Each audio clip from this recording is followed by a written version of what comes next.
Hello hi everyone. पिछली classes में हमने क्लास 10th के जितने भी चैप्टर हैं उनके बारे में हम लोग अध्ययन कर चुके हैं, मतलब जान चुके हैं कि कौन से चैप्टर में हमको क्या पढ़ना है। इसमें का पहला चैप्टर है वास्तविक संख्या। तो आइए जानते हैं वास्तविक संख्या क्या होती है। तो वास्तविक संख्या में दो संख्याएं होती है, परिमेय और अपरिमेय। आइए जानते हैं परिमेय और अपरिमेय क्या होती है।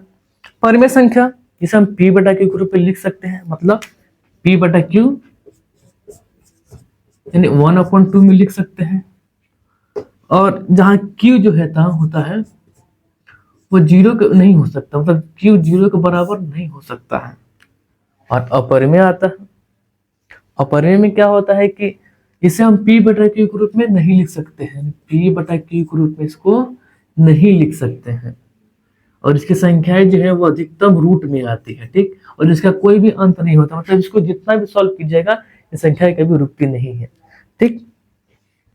अब बात करते हैं कि वास्तविक संख्या को संख्या रेखा पर दिखा सकते हैं। ये सारी संख्याएं ये 1/2 इस संख्या को हम इस पे संख्या रेखा पर दिखा सकते हैं।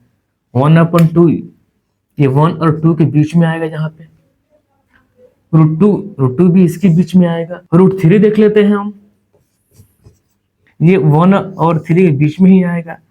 तो इसका कहने का मतलब निकल गया कि हाँ, जो वास्तविक संख्या होती है उसे हम नंबर लाइन पर दिखा सकते हैं। तीसरा आता है वास्तविक संख्या धनात्मक तथा ऋणात्मक दोनों होती है। ये माइनस में भी हो सकता है, प्लस में भी हो सकता है, ठीक। तो इस सारी संख्या को इस नंबर लाइन पे दिखा सकते हैं। सारी संख्या मतलब ये दोनों ही दिखा सकते हैं, परिमेय और अपरिमेय को ही, ठीक।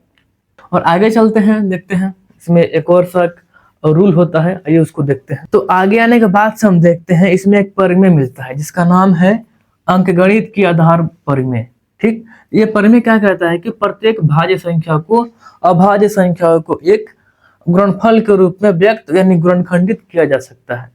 कहने का मतलब ये है कि कोई भी भाज्य संख्या आपके पास है, जैसे 2 हो गया, 4 हो गया, 6 हो गया, 8 हो गया, ये आपके पास कोई भी भाज्य संख्या है उसको अभाज्य संख्या के रूप में गुणनखंडित कर सकते हैं। तो आइए देखते हैं करके। मेरे पास एग्जांपल एक 6 है और एक 20 है। 6 का गुणनखंड करते हैं, 2 से जाएगा, ये 3 आ गया, ठीक। 20 का करते हैं, ये 2 से जाएगा 10, ये 2 से जाएगा 5। तो ये जो प्राइम नंबर आया यानी अभाज्य संख्या जो आया है, ये यही कह रहा है कि भाज्य संख्याओं को अभाज्य संख्या के एक गुणनफल के रूप में गुणनखंडित या व्यक्त कर सकते हैं। यही से कहने का मतलब यही है, इसको अभाज्य संख्या के रूप में गुणनखंडित कर सकते हैं। तो चलिए आगे चलते हैं। तो नेक्स्ट स्लाइड में आने के बाद से हम देखते हैं, कहता है कि अभाज्य गुणनखंड विधि द्वारा एलसीएम और एचसीएफ कैसे निकालते हैं, ठीक। ये भी आसान है, आइए देखते हैं। तो सबसे पहले हम एग्जांपल लेते हैं 6 और 20। 6 का सबसे पहले हम गुणनखंड विधि से निकालेंगे, ये 2 से जाएगा, ये 3, 2 और 3 आया, ठीक। अब करेंगे 20 का, 2 से जाएगा 10, 2 से जाएगा 5, अब नहीं जाएगा। तो सबसे पहले हम एचसीएफ निकालेंगे, ठीक। ये 6 इधर आएगा और ये 20, 6 का जाएगा 2 × 3, 20 का जाएगा 2 × 5। अब एचसीएफ निकालने के लिए सबसे पहले इसमें जोड़ा देखा जाता है, मतलब दोनों में जो कॉमन आए उसको देखा जाता है। इसमें ये कॉमन आ रहा है, देख सकते हैं 2 2, इसमें भी है, 3 इसमें नहीं है, इसमें नहीं है, ठीक।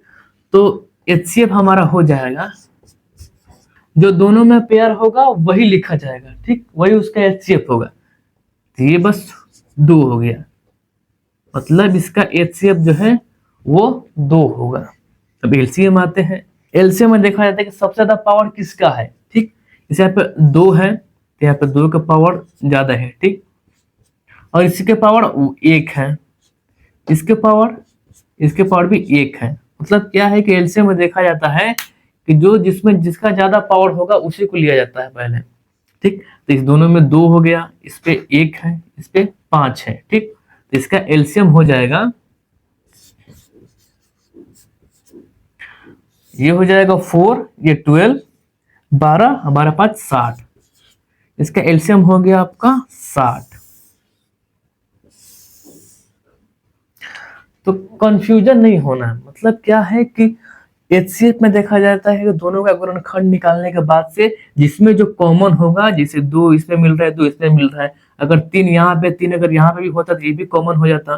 ठीक, तो जो कॉमन होता है उसको एक बार लिखा जाता है, जिसमें इसमें एक ही बार कॉमन हुआ, एक ही कॉमन हुआ तो लिख गया, इसका सिर्फ यही खत्म। एलसीएम में आता है कि दोनों देखा जाता है कि दोनों में अगर पेयर मिलते हैं तो किसका सबसे ज्यादा पावर होता है। ठीक, जैसे यहाँ पे किसी का मतलब डबल नहीं मिल रहा है, इसका पावर 1 है, इसमें देखा जाता है कि ये 2 मिल रहा है तो इसका पावर 2 है, तो पहले इसको लिख देते हैं, फिर ऊपर जाते हैं, ऊपर में भी पावर 1 है, 1 लिखा जाता है, 3 का पावर 1, फिर नीचे आता है, नीचे 5 बचता है, इसका पावर भी 1 है, तो ये सारे लिखा जाता है, और इसका एलसीएम हो गया 60 यानी 60। तो आइए आगे चलते हैं, आगे आने के बाद से देखते हैं इसमें एक फॉर्मूला होता है, इसमें एलसीएम गुणे एचसीएफ बराबर पहली संख्या गुणे दूसरी संख्या। इसमें क्या होता है कि आपको कभी पहली संख्या दे देगा, दूसरी संख्या दे देगा, और एचसीएफ दे देगा, बोलेगा आप एलसीएम निकाल के दिखाइए। एलसीएम एचसीएफ दे देगा, दूसरी संख्या दे देगा, बोलेगा आप पहली संख्या निकाल के दिखाइए। ठीक, तो आइए देखते हैं हम। तो हम एक फॉर्मूला से 4 फॉर्मूला बनाए हैं। ठीक है, आइए देखते हैं। अगर आपको एलसीएम बोल देगा निकालने के लिए तो आप पहली संख्या गुणे दूसरी सकते हैं। अगर आपको एचसीएफ निकालने के लिए बोले तो सेम चीज, यहाँ एलसीएम है, यहाँ एलसीएम नीचे आ जाएगा और एचसीएफ यहाँ आ जाएगा। अगर बोल दे आपको पहली संख्या निकालने के लिए तो एलसीएम गुणे एचसीएफ बटा दूसरी संख्या हो जाएगा। अगर आपको दूसरी संख्या निकालने के लिए बोलते तो एलसीएम गुणे एचसीएफ बटा पहली संख्या हो जाएगा। तो आइए एक एग्जाम्पल देख के हम लोग लिखते हैं। अगर मान लीजिए आपको पहली संख्या 10 दे दे, ठीक, दूसरी संख्या आपको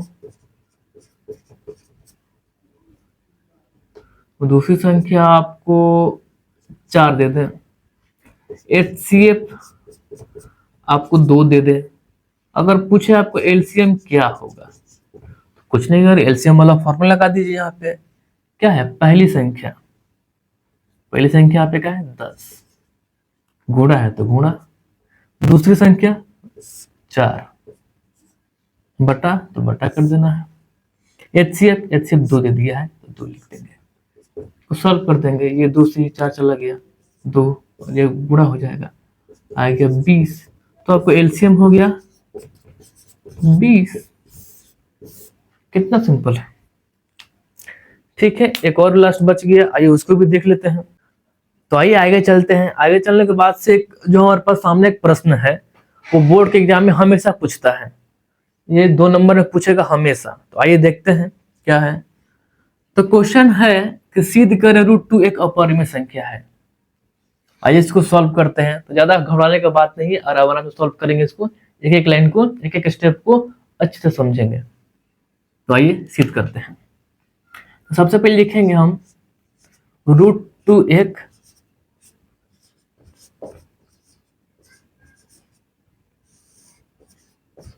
परिमेय संख्या है। पहला स्टेप ये रहेगा, √2 एक परिमेय संख्या मान लिए हैं, तो √2 को हम क्या करेंगे, a बटा b के फॉर्म में लिख देंगे, और ब्रैकेट में लिखेंगे हम a, b एक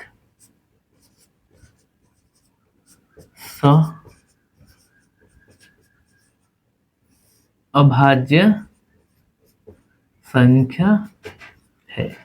सअभाज्य संख्या इसलिए है क्योंकि a और b का जो उभयनिष्ठ गुणनखंड होता है वो सिर्फ 1 होता है, मतलब 1 होना चाहिए। ठीक, जो a और b दोनों को डिवाइड करे। ठीक, सअभाज्य संख्या का मतलब यही होता है। तो आइए दोनों तरफ हम स्क्वायर कर देंगे। इसके बाद से यहाँ पे लिखेंगे दोनों पक्षों में वर्ग करने पर, अब दोनों तरफ स्क्वायर कर देते हैं, और √2 का स्क्वायर करेंगे, a बटा b का स्क्वायर करेंगे, तो √2 का स्क्वायर करेंगे तो ये 2 हो जाएगा, और इसका स्क्वायर करेंगे तो ए स्क्वायर ऊपर हो जाएगा, नीचे हो जाएगा बी स्क्वायर, क्योंकि दोनों पे स्क्वायर लग जाएगा। और बी को हम इधर भेज देंगे, ठीक, तो ये हो जाएगा 2b² बराबर ए स्क्वायर। तो जहाँ पे 2 को अगर इधर हम भेजेंगे इस साइड, तो 2 जो होगा वो ए स्क्वायर को विभाजित करेगा, ठीक, और 2 जो है वो ए को भी विभाजित करेगा, ठीक। यहाँ ब्रैकेट में लिखेंगे हम कि 2a² को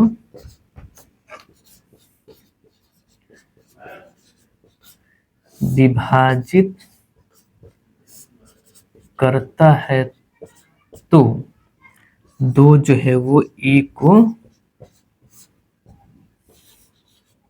भी विभाजित करेगा, ठीक। इतना कर देने के बाद से क्या है कि जो 2 है वो ए स्क्वायर को विभाजित करता है, तो 2 ए को विभाजित करेगा, यानी यहाँ पे लिखेंगे हम a/2। ये समझते हैं इसको कि मान लीजिए कि एक वो इंटीजर है, ठीक, तो डिवाइड करेगा तो एक की जगह पर कुछ तो कुछ होना चाहिए, यानी ए की जगह पर कुछ होगा, इसको डिवाइड करेगा तो कुछ हमको रिजल्ट मिलेगा, यानी वो सी मिल रहा है हमको। मान लीजिए जब सी मिल रहा है तो यहाँ पे लिखेंगे a बराबर 2c, ठीक, a बराबर 2c, तो यहाँ पे डिवाइड में आता है, मल्टीप्लाई में हो जाएगा, क्योंकि ये जब हम a को डिवाइड करेंगे, a को इंटीजर है, इसको 2 से डिवाइड करेंगे तो कुछ तो कुछ रिजल्ट मिलेगा, वो हमको c के रूप में कुछ मिलेगा, तो वही मिल गया हमको, a बराबर 2c मिल गया। अब a का जो वैल्यू है वो हम यहाँ रखेंगे, ठीक, इसको इक्वेशन 1 मान लीजिए, ठीक है। तो ये रखते हैं 2b² बराबर एक जगह पर 2c रखेंगे, तो 2c का होल स्क्वायर, इसके आगे चलते हैं। उसके बाद आएगा यहाँ पे 2b का होल स्क्वायर बराबर में आएगा, ये हो जाएगा 4c²। यहाँ पे 2 है, यहाँ पे 4 है, कट जाएगा, यहाँ बचेगा 2। तो अब यहाँ पे लिखेंगे हम, यहाँ का बच गया b² बराबर में 2c²। अब यहाँ क्या है, यहाँ 2 को अगर हम इधर भेजेंगे, इसको डिवाइड करेगा, ठीक, और 2 जो है वो b को भी डिवाइड करेगा, तो यहाँ पे लिखेंगे हम 2b² को विभाजित करता है तो 2b को भी विभाजित करेगा, ठीक। इसको मान लेते हैं इक्वेशन 2, ठीक। अब समझते हैं मेन पॉइंट। यहाँ एक मेन पॉइंट समझना है कि हमारा जो हम लोग इसको √2 के परिमेय संख्या मान रखा है वो गलत हो गया। क्यों गलत हुआ, आइए समझते हैं। यहाँ हमने माना था कि a और b का जो उभयनिष्ठ गुणनखंड होगा वो सिर्फ एक होगा, यानी वो एक जो है वो a और b को ही डिवाइड करेगा, बाकी कोई दूसरा नहीं होगा।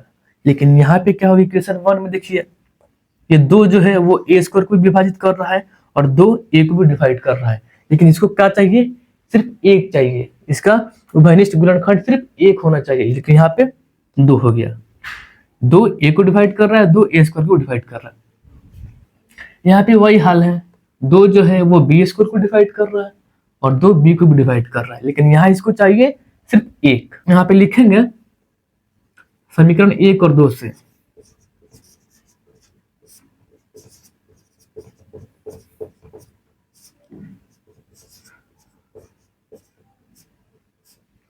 तो चलिए एक बार हम और समझा देते हैं। यहाँ पे 2 जो है वो a² को विभाजित करता है और 2 जो है वो a को भी डिवाइड करता है, समीकरण 2 में देखते हैं कि जो 2 है वो बी स्क्वायर को भी विभाजित करता है और 2 जो है वो बी को भी विभाजित करता है। लेकिन यहाँ पे कह रहा है कि ए और बी का जो उभयनिष्ठ गुणनखंड होना चाहिए वो सिर्फ एक होना चाहिए, और जो एक होगा वो सिर्फ ए और बी को डिवाइड करेगा, बाकी कोई दूसरा अंक उसे डिवाइड नहीं कर सकता है। लेकिन यहाँ पे हमको 2 मिल गया, यहाँ पे भी हमको 2 मिल गया, तो हमने जो मान रखा था वो हमारा मान गलत हो गया। ठीक, तो यहाँ पे लिखेंगे समीकरण 1 और 2 से। तो समीकरण 1 और 2 से हमें ये निष्कर्ष निकलता है कि हमने जो √2 को एक परिमेय संख्या माना था वो गलत साबित हुआ, जिससे हमारी मान्यता में विरोधाभास उत्पन्न हो रहा है, इसलिए √2 एक अपरिमेय संख्या है। लास्ट में लिखना बहुत जरूरी है। ठीक, तो सब चीज हो गया, समझ चुके हैं आप लोग। तो आशा करते हैं वीडियो आपको अच्छा लगा तो वीडियो को लाइक कीजिए और अपने दोस्तों के पास शेयर कीजिए। धन्यवाद।